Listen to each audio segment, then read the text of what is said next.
I am, let me start that over. Good morning. I am honored to be here with you today and sharing my journey and my story with moving the science of reading across Tier 1 instruction in our district, which encompasses really pre-K 12, pre-K through 12. So I would love to see who is in attendance today. So if you don't mind, please put your name, the school district that you serve, where that's located, and the role that you serve in that district so that I can just have an idea of who is with us right now. So I'm going to watch the chat and watch that pop in. And if there's any questions that you all have as we're going along, please put them in the chat. I think Dr. Bain is going to monitor that for me, and I'll make sure I'll get them answered while we're on this Zoom together. If not, I'll be glad to follow up with you on specific questions. All right, are we ready? Let me go ahead and get started. My name is Angy Graham. I currently have the honor of serving as Executive Director of Academics in the Rankin County School District, which is located in Brandon, Mississippi, or Rankin County, which is central Mississippi. For those who are not familiar with our location, this is my 30th year in education. I have been beyond fortunate to have such a diverse background, as you can see from the different roles that I've served over the years. The majority of my career has been in secondary education, even though I started off and am certified in elementary. And I wanted to share that because part of my story too goes back to undergrad years when I was taught the whole language approach. I was expected to teach that those first few years. I didn't know any different. So that's part of this story that I wanted to share with you all, knowing that that was 30 years ago when that happened, but it never went away with me. So fast forward with me to 2015. 2015, I was in the role of secondary curriculum director here at Rankin County, but I also became a mom of two little boys at that particular year.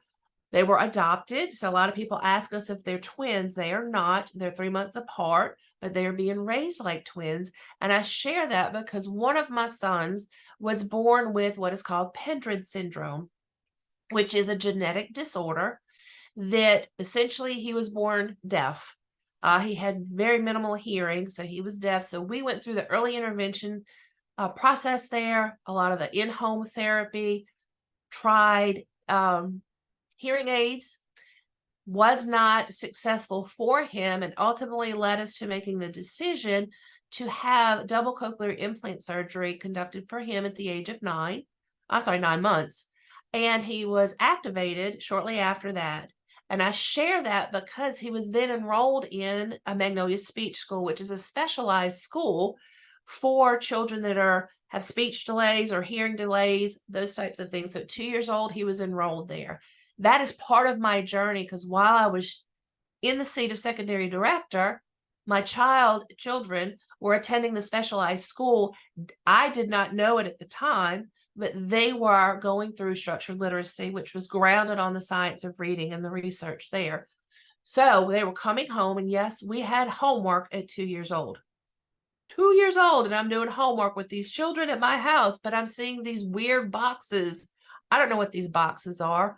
I didn't know what these sound books were. What's a primary sound? What's a secondary sound? So I was being exposed to it at home, but I was watching my child that has a hearing disability that did not hear his first word until the age of 9 months learn, read, comprehend. But he was there from 2 years until he was 6 years old. So I was watching all of this happen in front of me. So now go back to my work story. Serving in secondary curriculum, I was watching this occur at home, but I was watching a very different delivery of instruction occur in our district. Not that it was wrong. These people, this is how we were taught. This is how they were taught. This is how they were instructed. And our district was very successful. We have a rich tradition of excellence, and we have a history of performing the higher end of the scale that our state puts on our schools and our expectations for our schools.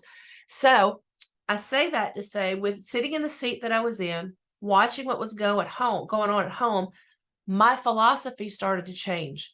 I started to see things that were working that I was not seeing occur in our district, knowing that we had children very similar to my child with some disabilities, and were we really meeting what their needs were? So my philosophy started to change. I really started to think about some things.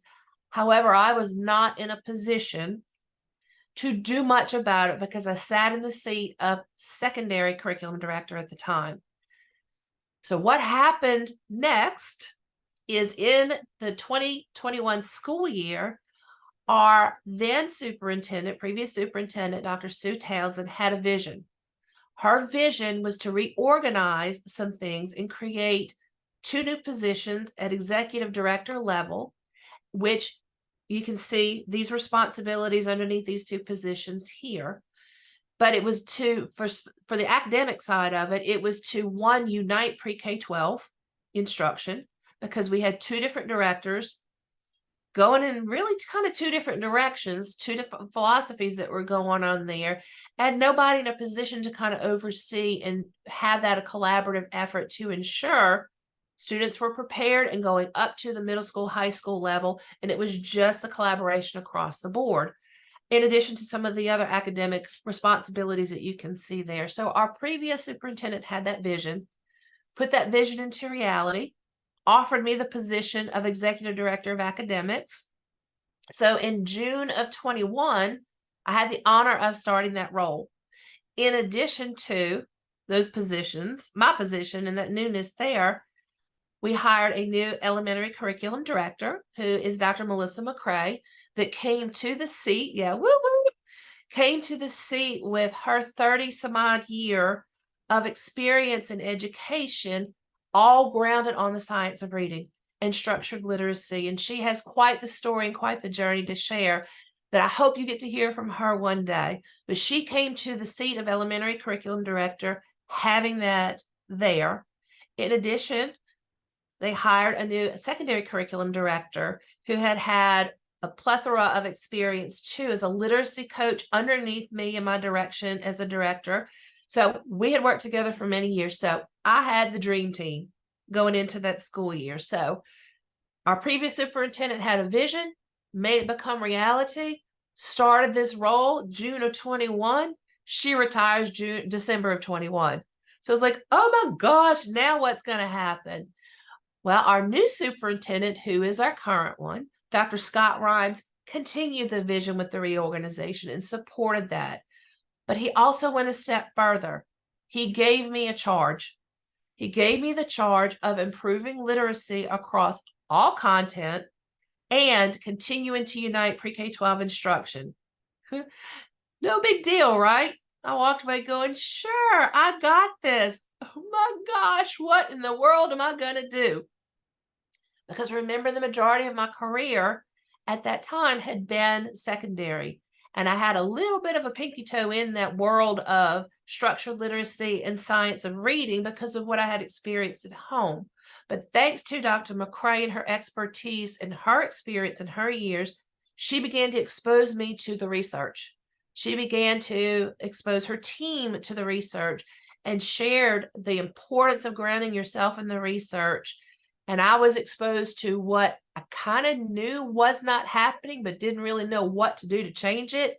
It was there before me. So we had a semester where we really dug in with the foundational work, with the teams that can make a difference, with Dr. McCrae's team, with myself, and then in turn getting that message to our elementary principals in a pretty subtle way. They kind of didn't know that that's what was going on, but that's what was going on. But we also had to take a look at our why. Why do we need to go in this direction? Because remember, I said we as a district had a very rich tradition of excellence. Our performance level had historically been an A on a scale from an A to an F in our state. We had performed that way for several years. We were successful. So all appearances, why would we want to change what we're doing? So it could have been very easy to continue on that path, but the question that kept nagging me, because I had my child at home, And what I was seeing in some data, and I'm going to share that with you in just a moment, the question for me was, were we truly doing what was right for all of our children? And the answer was no. And here's the proof. This is what our data looked like going into the 21-22 school year. So you can kind of see, I've highlighted there for you where we were, 51% proficient. And this is our 3rd through 5th grade data here overall, and our subgroup data there. And you can see the next year we were 60% proficient. Well, 60% to me interpreted this way. Out of every, I've got 10 children right here in front of me. If I line them up in front of me, I'm essentially saying, you 4 babies, I'm so sorry. You're not going to get it. Figure it out. Good luck. And that wasn't good enough. And I don't know about you, but I couldn't look at children. I couldn't look at their parents and know that we're leaving 40% of the children behind. Although we were successful as a district, we were an A. Schools were A's. We were leaving children behind. And this was pre-COVID. So we were doing a disservice to these children, and that just was not going to work. And when I explained it to our superintendents in this manner, it was jaw-dropping. And it was like, I don't know about you, but I don't know which 4 I would pick, and I'm not going to look them in the face and say, so sorry, figure it out. So then between the data, digging in, the research that I was being exposed to, and deepening my knowledge and understanding, things started to make sense. It started to click.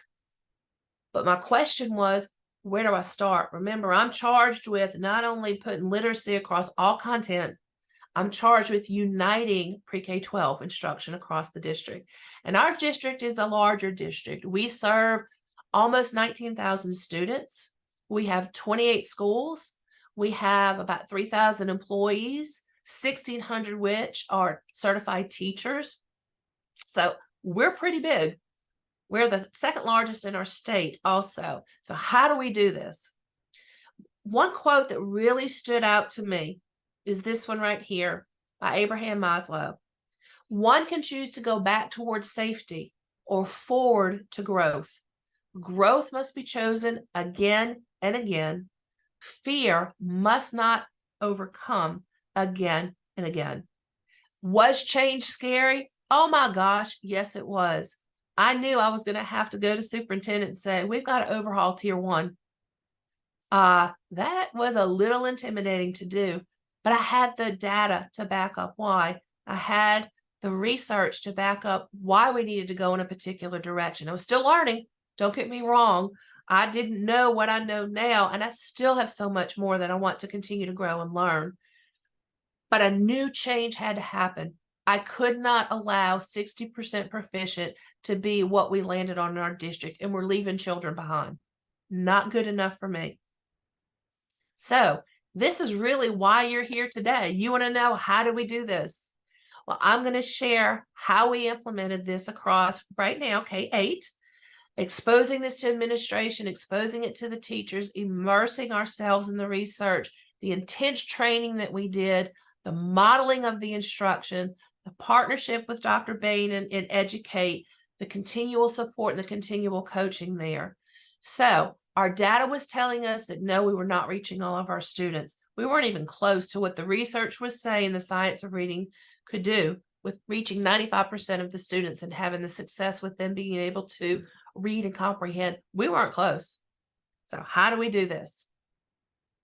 Well, I feel at this point it's important to say this is my journey that I'm sharing with you in the seat that I'm sitting in and sat in at the time as we implemented this across the district. But it certainly wasn't a solo party. It wasn't a solo act. It was a team effort. It was a joint effort with the wonderful team members I have the honor of serving, with our leadership that was in place. It didn't mean it was easy, but it was definitely a team effort to push this literacy across all curriculum and all grade bands and to unite K-12 instruction. So our roadmap, remember I told you Dr. Rhymes gave us the charge. Well, the vision, all right, pre-K-12 instruction, literacy infused across all. So we had our charge, we had our vision, we started that research. The next thing we needed to do is to put it into action. So fast forward to June of 22 in the summer, our State Department offered a free training that was sustaining strong readers, the middle school literacy training for content areas, hosted by yours truly, Dr. Stacy Bain. So that was our first meeting with Dr. Stacy Bain. This was a 5-day training. We got the information a little bit late too, but it was a 5-day training. So when I started to read the information, I knew, bam, we've got to go. We've got to be there. Our elementary department needs to attend. Our secondary department needs to attend. The directors need to attend. I need to attend this. Because the way our schools are made up as well, some of you may be familiar, some of you may not. We have 6th grade that lands in some of our K-6 schools, and we have 6th grade that lands in our middle schools also. So depending on where they were housed, that was the type of support those 6th grade teachers were receiving. But I shared that because both departments were charged with 6th grade. That was why I felt it was important that the departments came together. We heard the message together, and let's figure out what we're going to do. So day one, a lot of information was shared, a little overwhelming, especially for those who weren't familiar with the research or as familiar with the research, like myself. But things for me were starting to sound familiar. I knew what those weird boxes now were called. I knew what the importance was of those weird boxes that I was seeing coming home. And I hope I'm pronouncing it right because I can never say it right, but the Elecon boxes. It made sense what primary sounds were, secondary sounds, and why my children were learning the phonics the way that they were learning it, the phonemic awareness, the morphology. It started to make sense. Coupled with the research that Dr. McCrae had been sharing with her team and with myself. So day one, the information, the research, the why, the background started to click a little bit. Day two got a little bit better. But I also had to think, oh my gosh, this is what we need to do. This is where we need to go with our district. So on day two, I heard Dr. Bain say two very profound statements. There is no amount of tier 2 or tier 3 instruction that can make up for ineffective tier 1 instruction. I was like, that's it, mic drop. I am sold. I even text this to Dr. Rhymes, our superintendent, to say, here you go. Amen. Because if we've got to solidify tier 1. In addition to that statement, Dr. Bain also shared tier 1 is the gold standard for instruction. I felt like saying, woo, say it in the back for the people to hear. Say it again for the people in the back to see people to hear. So absolutely, these two statements were so profound to me. So much so that at the end of day 2, I got on the phone with our Executive Director of the Federal Programs and Student Supports to secure funding. I needed to know, is there funding there so I can secure some training and get this ball rolling? So end of day 2, I had that phone call. I had the funding that was there. Next, I needed to go get permission to spend that money and permission to spend it on what I was kind of starting to envision in my head. So I quickly called our superintendent secretary and requested a meeting with him for the next morning, because day 3 of this training, I had a conflict. I wasn't able to be there that particular day. So I knew while I was out, let me go ahead and try to get in with our superintendents very quickly. So I landed a meeting, which I think it was a godsend God thing that he didn't have anything on his calendar. I think a lot of you know superintendents' calendars are so busy and very difficult to get in to see them. But he had a spot for me. So I shared what I knew to date. I shared the data. I shared the little chart that I showed with you with the students and the X's. I shared the research that I was familiar with at that point. I shared day 1 and day 2 experience that we had with Dr. Bain in the MDE training. I also shared these 2 statements again with him. And he says, I don't know what all this is looking like, but I know that I believe that tier 1 is where we need to go, coupled with literacy across all content. Let's make it happen. So y'all, by day 3 of this training, I had his blessing. By day 3 of this training, I had secured the funding, not knowing what it may cost. I just knew I had to get funding there before I could start talking contracts there. So needless to say, I was pumped, but scared to death in the same breath. So I started to continue to think through, okay, now how is it going to look? I've got all of this, but I need to involve my leaders. I need to involve the 2 people whose departments and under their leadership are going to be charged to also do this journey with me. And that was my elementary director, Dr. McCrae, and my secondary director, Miss Sherry Blankenship. So day 4 of the training, I got there early. Had conversation. I forgot to mention at the end of day 2, I did have conversation with Dr. Bain about, can you come do this? Is this something you can come do for a district? So I had some conversation with her before I secured funding and before I had conversation with the superintendent, because I felt, and she and reiterated this with me, that it was important for our people to hear the message from the expert in the field. I was still learning some things. There were still some things, that I had to ground myself in, but it was important to me to get the message across from somebody who was the expert in the field. And hey, our State Department hired Dr. Bain. I felt like it was a good move to go ahead and take, because I didn't know her at the time. I was getting to know her. So I forgot to mention that part. So now, day 4 at the training, I get there early in the morning. I asked to speak to my 2 directors. Let's go sit down and chat for just a minute. So I shared with them a little bit more in depth of what I've shared with you, where I had come, what I was thinking, what I had been secured at that point. And I wanted them to think through it across the morning. And I wanted them to think through it and come back with me at lunch to say, yay or nay, we're going to make this happen. Because I couldn't do it by myself. I needed and I wanted their input. I wanted their ownership. I wanted their buy-in with this. I wanted to know, do they truly believe this too? I don't want them, and I never have been one that believes in somebody having to do what I've said needs to happen or what my vision may be because I'm the one saying it. There's got to be belief. There's got to be ownership that is there. A little bit of trust, and I'm thankful for that, but the ownership needed to be there. So we go to lunch.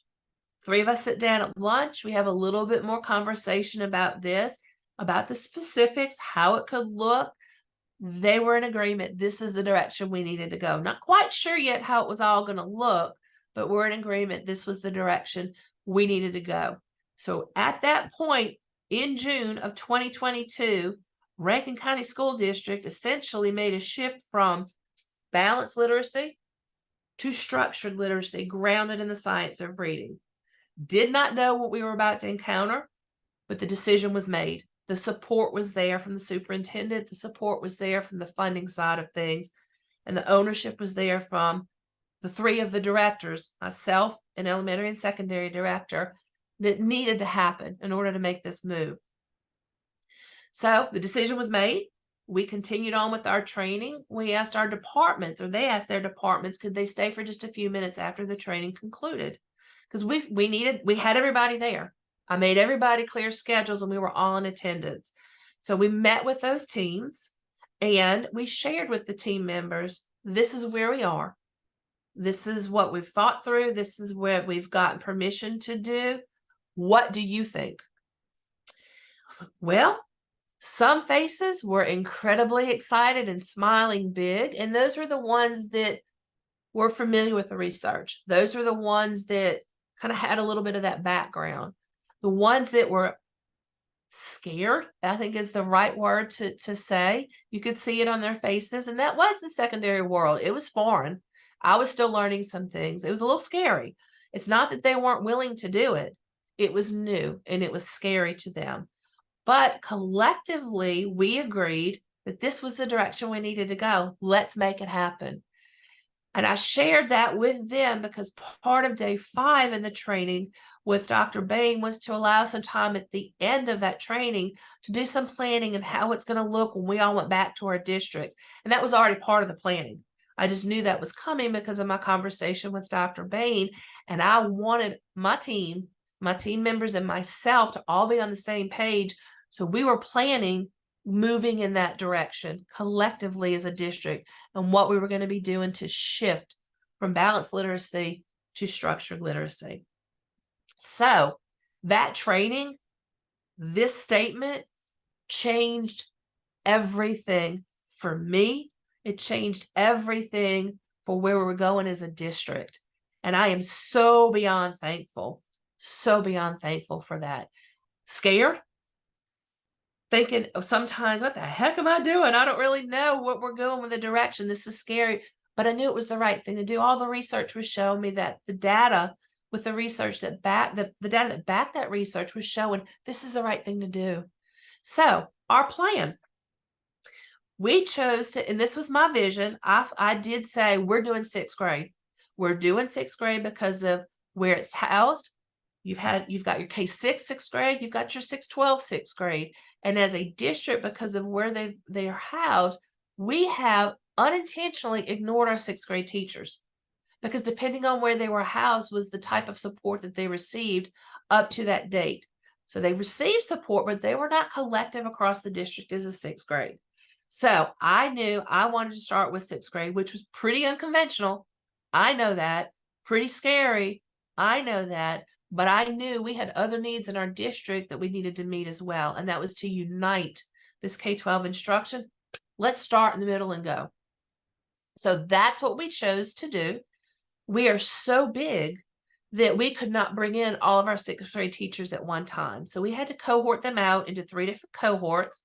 Like everybody else in the nation, we were struggling with subs, proper coverage, people giving up planning time so they could cover because they couldn't get subs in.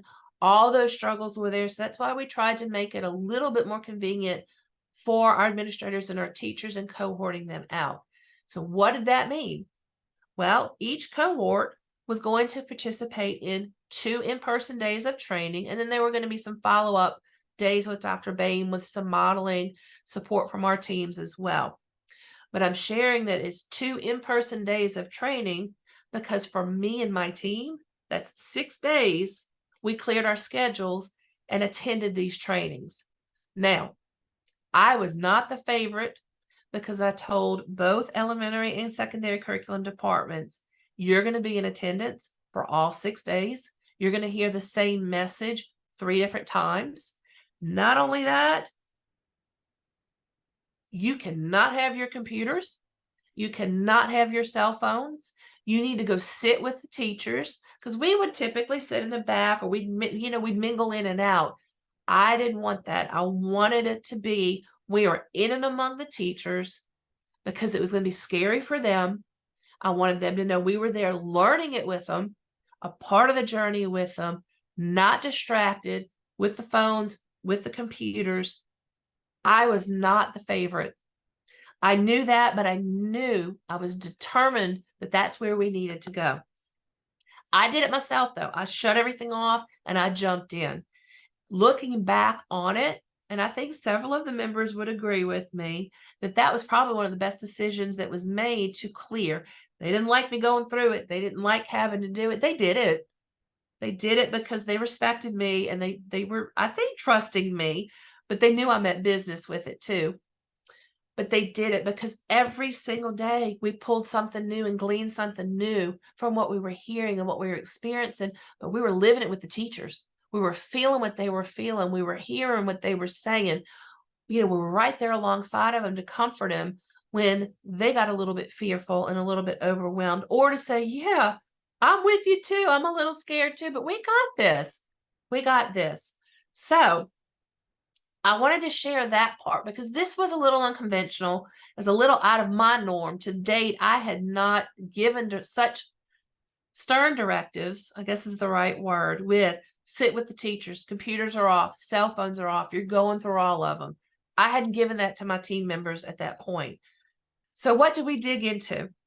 We dug into the MDE authored with Dr. Bain routine. You can see for 6th through 8th grade, which is what we had been at the training for, and this is what we were digging into with our 6th grade teachers. So this is what we went through. I'm just making sure I've got all my notes. So our plan, we did 6th grade. We also were going to infuse this information and infuse this research into our training for our principals. We have something that is called Principal Academy, which is where we have our principals come in and we are pouring into them instructionally. If they're expected to be the instructional leaders, we need to give them the tools and the resources and have somebody to go to, like our team, to fall back on, especially going into something new. Because remember, I did it a little unconventional. We jumped and trained teachers first, and then we brought principals into the training. And I've fought for about a year, and I said fought. I was battling with myself.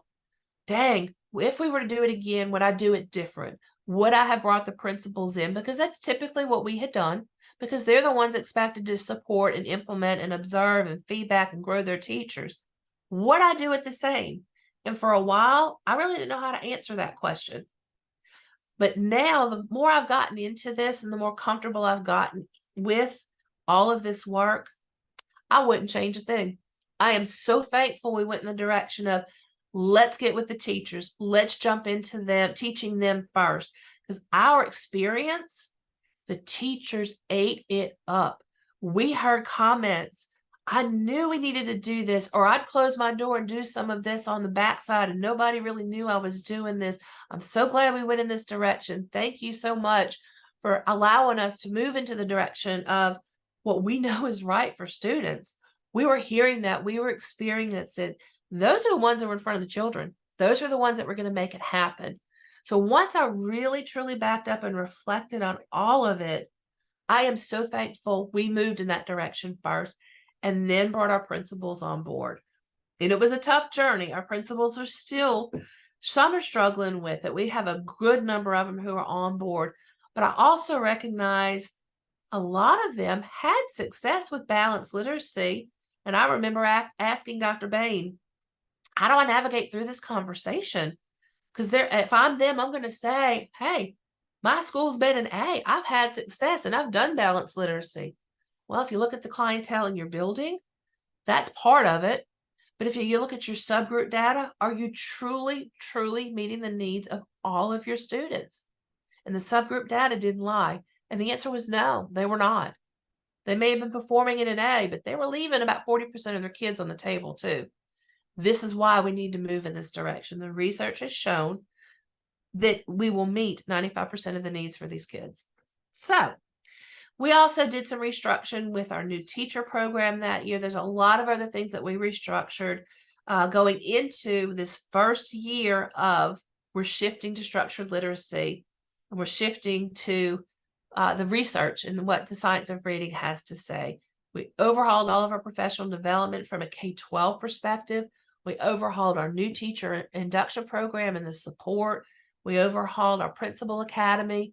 We overhauled a lot. In addition to, I charged our two directors with, we need to be very innovative in how we do professional development. Pulling teachers out and banking on subs is not working. We don't have subs. So we've got to think of some out-of-the-box ways to bring professional development and to bring support to our teachers. So a lot of change occurred that first year.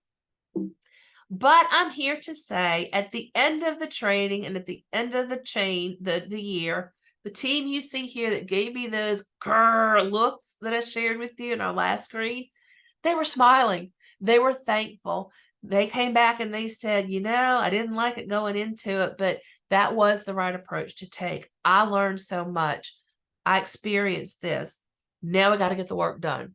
So I had to share, these are the good number of the team members that help move this work forward. Some are still with us. Most of them are. Some have moved into different positions and other roles in our district as well as out. But they've got the research and the foundation, I guess, that is there. So that is kind of where we were in that first year. So I'm going to go back because I know you're here to know, how do you do this? Well, how did you do it? Remember, we had the charge. We developed our vision. Our third step in this whole journey was, we've got to get ourselves knowledgeable with the research. This is the support to bring it to the district and make the change. We've got to be grounded in that research. We've got to be knowledgeable of it. Fourth step, how do we make this change in the instructional side of what's going on? What trainings do we need? What do we need to continue to do for our own growth and staying a step or two ahead and helping them and the restructure? So that's kind of the different steps that we took. Was it easy? Absolutely not. We had a lot of gut punches. I told you I had a lot that I kept thinking through, and did I do this? Would I do it different? Just the reflection side of things, a lot of thought, a lot of conversations going forward with this movement. Some things, thinking, like I said, thinking that back through, would I redo some things? We encountered a lot of hurdles, navigating through upcoming contracts, navigating through continuing some funding so we could keep some things going, not only with Educate, but with resources, because our resources were not aligned with Science of Reading. Our resources were not, we didn't have the high quality instructional materials that had been previously purchased. So we were having to overhaul a good number, all while navigating through what we have termed, and I'm sure y'all have heard this term before, a balanced literacy hangover. So because our teachers and some teachers, but really more of our administration and our leadership, they were kind of grieving. They were grieving letting go of what they had known for 20 something years and had success with for 20 something years. I was taught whole language, so I was taught that way 30 years prior. But they were having that grieving process, and we were having to navigate through and help support people as they were grieving. And our administrators probably took the hardest load with that, but the load on their shoulders was, wait, I'm responsible for my building. I'm responsible for the success of these students. I'm responsible for supporting my teachers. But this is a little foreign to me. I don't know this, but I'm expected to do it. So we understood what they were going through. We wanted to be there for them. We wanted to listen to them. We did several listening tours where we went and sat down one-on-one and say, talk to us. What is scary for you? Let us help you with this. And that made a tremendous difference for some of the ones that were still kind of scared and a little unsure of some things, and rightfully so. To this day, we still are encountering some obstacles. We're in budget season, getting ready to go and navigate what is next year going to look like. Because my vision when we started this was, let's solidify sixth. It started to trickle into fourth and fifth. Year 2, I wanted K-8 trained, our teachers. I wanted K-8 exposed to this. I wanted the expectation of, we're implementing the framework that I shared with you a minute ago. We're implementing, which there's different frameworks I'm sure you're familiar with at Educate Authors. I wanted that brought to our teachers, because regardless of the resource, regardless of the textbooks or the reading, that could layer in on top of what our teachers had in place until we could get some of the high quality instruction materials rolling. But that was the expectation. Year 1, 6th grade. With a little bit of 4th and 5th getting in there too. Year 2, we're going to get K-8 certified. Trained. Year 3, let's figure out 9-12. We're going to make it happen in 9-12. We are in year 2 currently. And I could say that at the end of this year, we will have successfully trained kindergarten through 8th grade teachers. Right now, we are 3rd through 8th grade trained. And they're making it happen in their buildings. We're going in and we're supporting and we're helping and assisting with that. We are in the process, as we speak, Dr. Bain is here to train our kindergarten teachers and continue with our 1st grade. So here in this next month, we would have achieved what the vision was for year 2, K-8. Now, remember I said wanting to go into 9-12? I'm still not real comfortable with what that needs to look like. Even though they're exposed to the research, they believe in this, we have to solidify K-8. So next year, we're backing up a little bit, and we're going to continue to dig in and get K-8 really grounded and under our belt, because they're going to continue to funnel into 9-12. And we're going to define what 9-12 will look like and how we need to proceed with that. So I do feel like, and I want to brag for a moment. Let me check my time. Okay. We did start to get some recognition in our second year this year of work. So in October of 23, back up, I'm sorry, September of 23, our local news channel, you can see here, reached out to Dr. Rhymes and said, hey, we want to come do a story that's going to shine, just highlight some good things going on in your school as you kick off the school year. He came to me and said, we're going to highlight the work that we're doing with science of reading and structured literacy. You and McCray, let's go. We're going to do an interview. We're like, thank you so much. So excited to share. We could have shared athletics. We could have shared a successful opening to the year. We could have shared a lot of things. He wanted to focus on the instructional side of things. So we were so pumped to have that opportunity. So I wanted to share that. If you're interested in seeing the story, feel free to click on the little QR code and it will bring you to that link there. But we had a little fun, as you can see. I love to take some selfies and have some fun. So not only did we have some local recognition, but guys, we were recognized on NBC Nightly News. I am so pumped. And Dr. McCray and Miss Lankerman, the lady in the red dress here, are on our webinar this morning.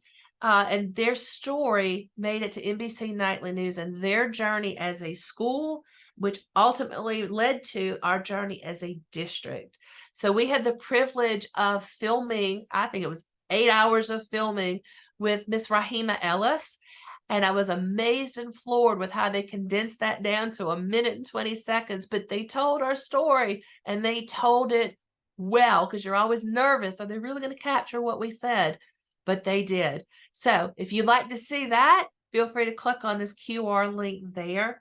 We were also asked, Dr. McCray and I were asked to speak at the National Reading League, the conference. So we shared our story there as well. So we started to get recognized for the work we were doing, which is not what we went into this to do. It's not about the recognition, but it sure was kind of nice to be able to share our story. It was nice to, hey, let's tell others what we're doing. Let's help others if they need, they're interested, or if they want to hear what we've done, or all of that. We were just pumped to be able to get that message out there. So that brings me to kind of concluding and wrapping some things up. If we can do it, you can do it.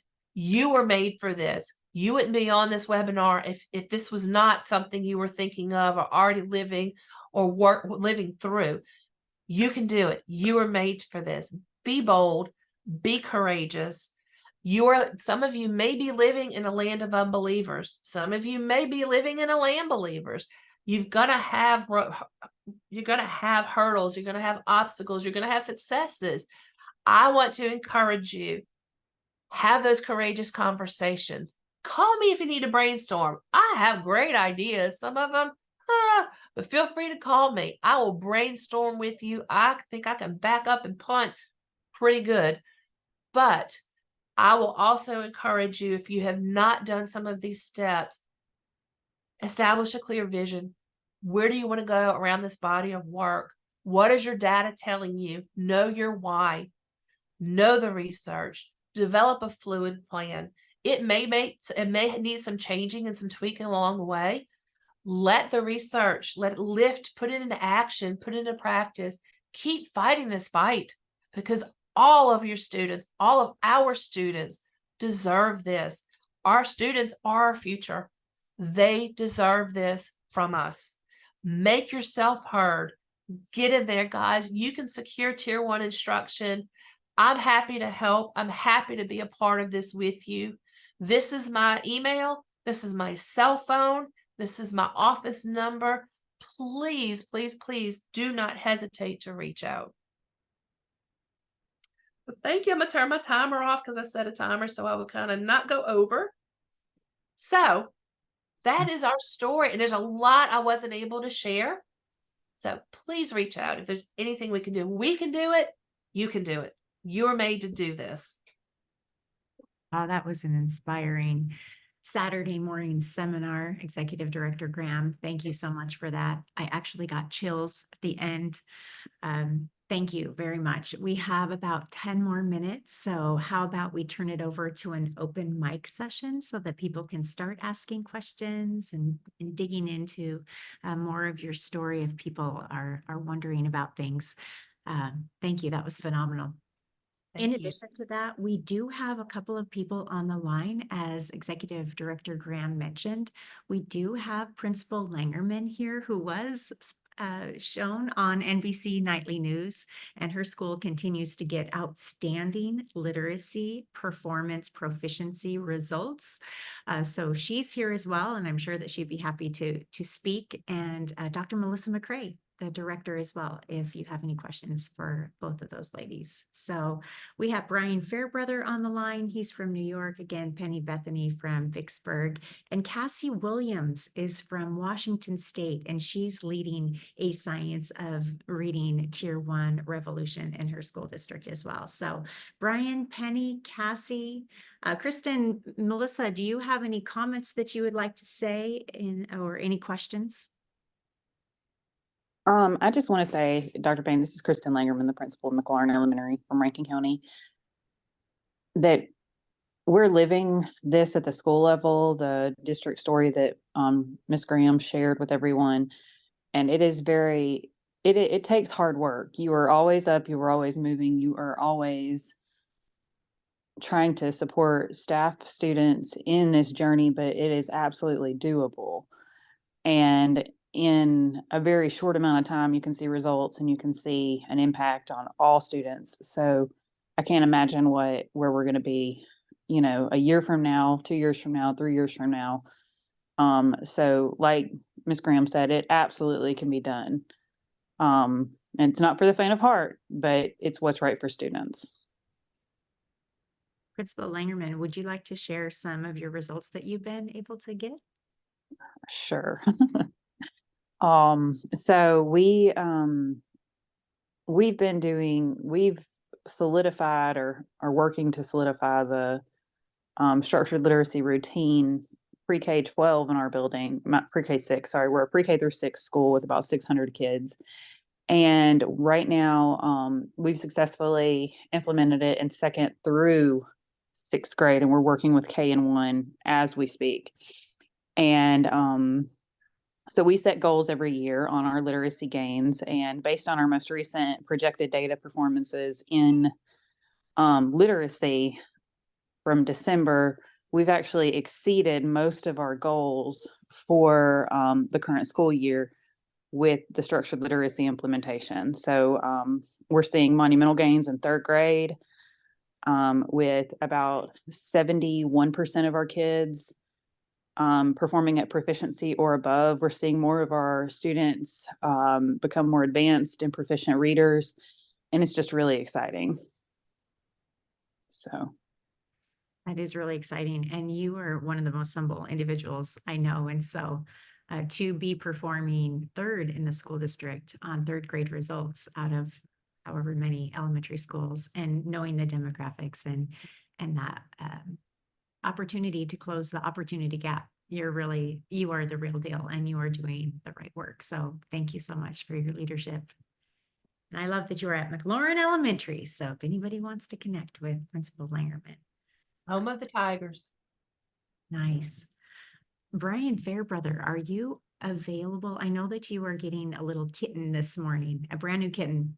Brian Fairbrother is the director of special education services in a school district in New York. And then also he serves as a principal as well of a K-5 building.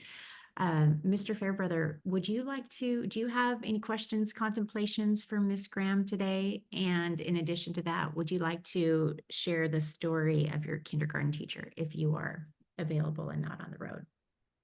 Sure. Can you hear me okay? You can. All right. Nope, just listening to Angie, it sounds like we have similar stories with what we saw going on in our districts and wanting to move forward and having that plan.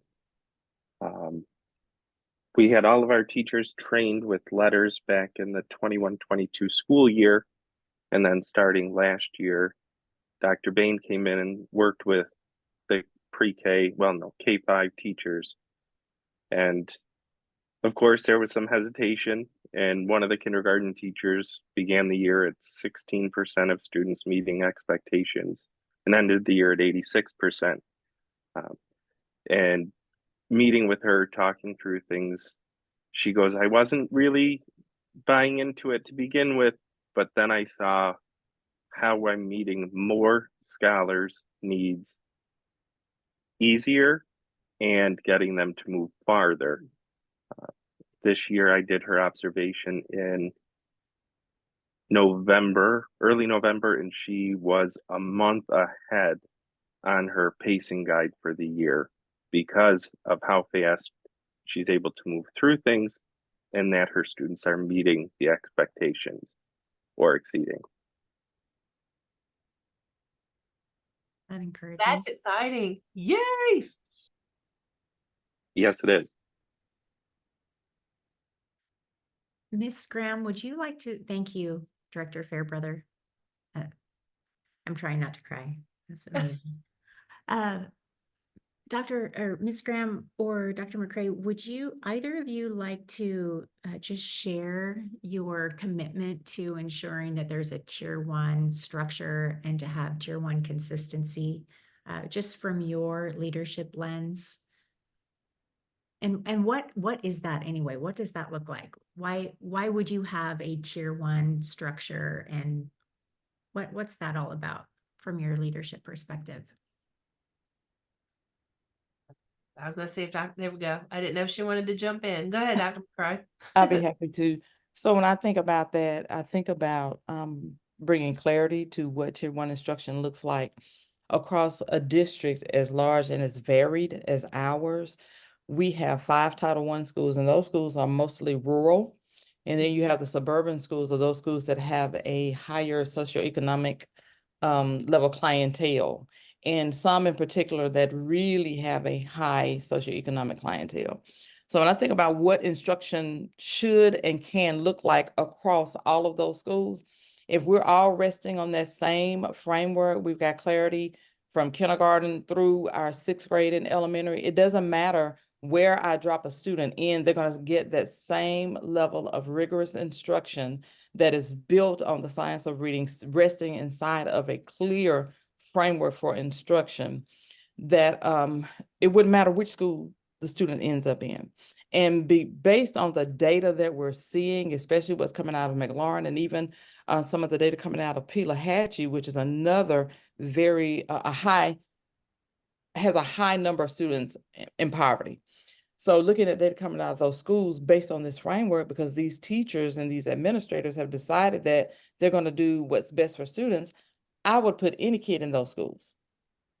Doesn't matter, what their parents do for a living, because I know that they're going to get top tier 1 instruction in those buildings. So that's what it means for me. And I definitely have a passion. I'm not going to talk long, because y'all know when I start, it's hard for me to shut up, because I'm very passionate about this work. I have been for my entire life. And I'm, like you said yesterday, Stacey, until my dying day, I'm going to breathe, eat, sleep, structured literacy, the science of reading, because reading transcends everything and into every content area and across every profession. Ditto. I think one of the questions that you asked too, Stacey, was the commitment to this. I have to be honest, I really thought this year would be my last year in education. I had anticipated retiring at the end of the school year. And in October, when we were in attendance at the National Reading League conference, I thought, the work's not done. It is not done. I'm not ready. It's not where I feel it's sustainable enough. When my time, I always believe that you leave something so as best as you can get it, so the next person can come in and bring their touch to it and go further than what you could bring it. I haven't been able to bring this as far as I know it can go. My time is not done. So I've chosen not to retire this year. Give it at least one more year. We'll see where things are at this time next year with this body of work, and if where we need to go. But it's not done. So change my own personal plans with deciding to not retire at the end of this year. That's significant that you made that significant of a life decision. And that just speaks to your level of commitment to ensuring that instead of 4 kiddos having the X over their faces, that we will have less of that and more success across the entire school district. And All of our students deserve it.